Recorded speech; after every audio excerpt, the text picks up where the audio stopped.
अमृत कथा कहानियाँ चैनल में स्वागत है। ब्रह्मा वैवर्त पुराण में देवशयनी एकादशी के विशेष महात्म्य का वर्णन किया गया है। इस व्रत से प्राणी की समस्त मनोकामनाएं पूर्ण होती हैं। आषाढ़ मास के शुक्ल पक्ष की एकादशी को ही देवशयनी एकादशी कहा जाता है। इसी एकादशी से चातुर्मास का आरंभ माना जाता है। इस अवधि में कोई भी शुभ कार्य जैसे विवाह आदि नहीं किया जाता। मान्यता है कि इस दिन से भगवान श्री हरि विष्णु क्षीर सागर में शयन करते हैं और फिर 4 माह बाद उन्हें उठाया जाता है। उस दिन को देवो उत्थानी एकादशी कहा जाता है। इस बीच के अंतराल को ही चातुर्मास कहा गया है।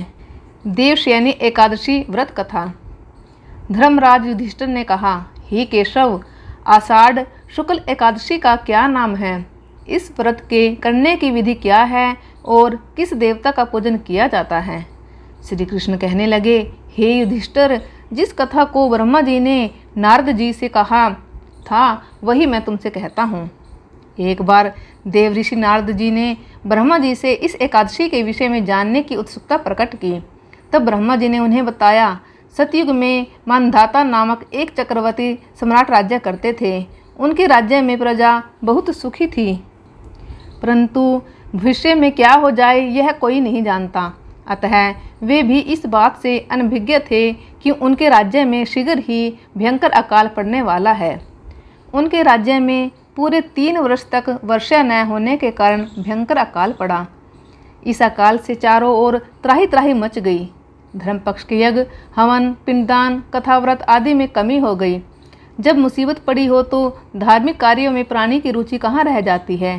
प्रजा ने राजा के पास जाकर अपनी वेदना की दुहाई दी। राजा तो इस स्थिति को लेकर पहले से ही दुखी थे। वे सोचने लगे कि आखिर मैंने ऐसा कौन सा पाप कर्म किया है जिसका दंड मुझे इस रूप में मिल रहा है। फिर इस कष्ट से मुक्ति पाने का कोई साधन करने के उद्देश्य से राजा सेना को लेकर जंगल की ओर चल दिए। वहाँ विचरण करते करते एक दिन वे ब्रह्मा जी के पुत्र अंगिरा ऋषि के आश्रम में पहुँचे और उन्हें साष्टांग प्रणाम किया। ऋषिवर ने आशीर्वचन उपरांत कुशल क्षेम पूछा। फिर जंगल में विचरने व अपने आश्रम में आने का प्रयोजन जानना चाहा। तब राजा ने हाथ जोड़कर कहा, महात्मन, सभी प्रकार से धर्म का पालन करता हुआ अभी मैं अपने राज्य में दुर्भिक्षक का दृश्य देख रहा हूँ। आखिर किस कारण से ऐसा हो रहा है? कृपया इसका समाधान करें। यह सुनकर महर्षि अंगिरा ने कहा, हे राजन, सब युगों से उत्तम यह सतयुग है। इसमें छोटे से पाप का भी बड़ा भयंकर दंड मिलता है। इसमें धर्म अपने चारों चरणों में व्याप्त रहता है।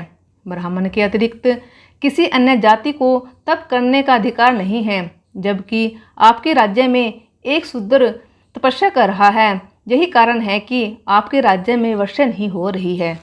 जब तक वह काल को प्राप्त नहीं होगा तब तक यह दुर्भिक्षुक शांत नहीं होगा। दुर्भिक्षक की शांति उसे मारने से ही संभव है। किंतु राजा का हृदय एक नर अपराध शूद्र तपस्वी का शमन करने को तैयार नहीं हुआ। उन्होंने कहा, हे देव, मैं उस निरपराध को मार दूं, यह बात मेरा मन स्वीकार नहीं कर रहा है। कृपया करके आप कोई और उपाय बताएं। महर्षि अंगिरा ने बताया, आषाढ़ माह के शुक्ल पक्ष की एकादशी का व्रत करें। इस व्रत के प्रभाव से अवश्य ही वर्षा होगी। राजा अपने राज्य की राजधानी लौट आए और चारों वर्णों सहित एकादशी का विधि पूर्वक व्रत किया। व्रत के प्रभाव से उनके राज्य में मूसलधार वर्षा हुई और पूरा राज्य धन धान्य से परिपूर्ण हो गया। ब्रह्मा वैवर्त पुराण में देवशयनी एकादशी के विशेष महात्म्य का वर्णन किया गया है। इस व्रत से प्राणी की समस्त मनोकामनाएं पूर्ण होती हैं। अतः इस मास की एकादशी का व्रत सब मनुष्य को करना चाहिए। यह व्रत इस लोक में भोग और परलोक में मुक्ति को देने वाला है। इस कथा को पढ़ने और सुनने से मनुष्य के समस्त पाप नाश को प्राप्त हो जाते हैं।